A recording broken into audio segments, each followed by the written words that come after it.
আসলে আমি তাদের মতো আসি নাই। এখানে আমার জন্ম, এখানেই বড় হয়েছি।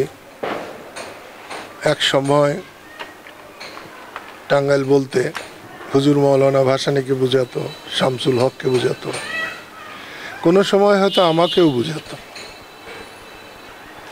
পিতার কাঁধে সন্তানের লাশ হিমালয়ের চাইতেও ভারী, সেই জন্য এসেছি। দেশটা কেমন যেন হয়ে গেছে, মানবিক মূল্যবোধ একেবারে ধ্বংস হয়ে গেছে।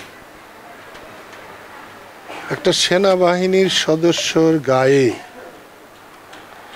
ডাকাত, লস্কর, চোর যদি আঘাত হানতে পারে, তাহলে বুঝতে হবে সমাজে কিছু নাই, আইন কানুন বলতে কিছু নাই।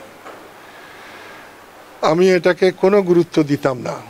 যদি একটা সাধারণ মানুষ হতো, তার পিছনে ছোরা মারছে, চাকু মারছে বা দা দিয়ে আঘাত করেছে, কিন্তু একজন সেনাবাহিনীর পোশাক পরা একজন মানুষের গায়ে দুষ্কৃতিকারীরা যখন আঘাত হানতে পারে বা সাহস পায়, তখন বুঝতে হবে দেশে আইন শৃঙ্খলা বলে অথবা দেশের শাসন ব্যবস্থার প্রতি যে মানুষের একটা শ্রদ্ধা, ভালোবাসা এবং দুষ্ট লোকের যে ভয় থাকে, তার কিচ্ছু নেই। আমি এসেছি, মৃত্যু মানুষের জন্মের পরে অবধারিত সত্য। সে মৃত্যু হয়েছে, বাবা বেঁচে আছেন, বোন আছে, তাদের বুক কেমন করছে। টাঙ্গাইলের মানুষকে দেখতে এসেছি, দেখে গেলাম। সমাজটাকে বদলাতে হবে। অল্প কদিনের মধ্যে একটি বিরাট পরিবর্তন হয়েছে। এটাকে বিপ্লব বলা চলে, এটাকে মহাবিপ্লব বলা চলে।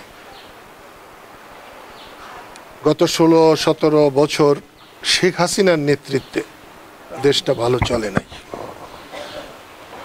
এবং অনেকে মনে করেন আওয়ামী লীগের সরকার। আমি বলবো না, আওয়ামী লীগের সরকারও ছিল না, মানুষের সরকারও ছিল না, শেখ হাসিনার সরকার ছিল।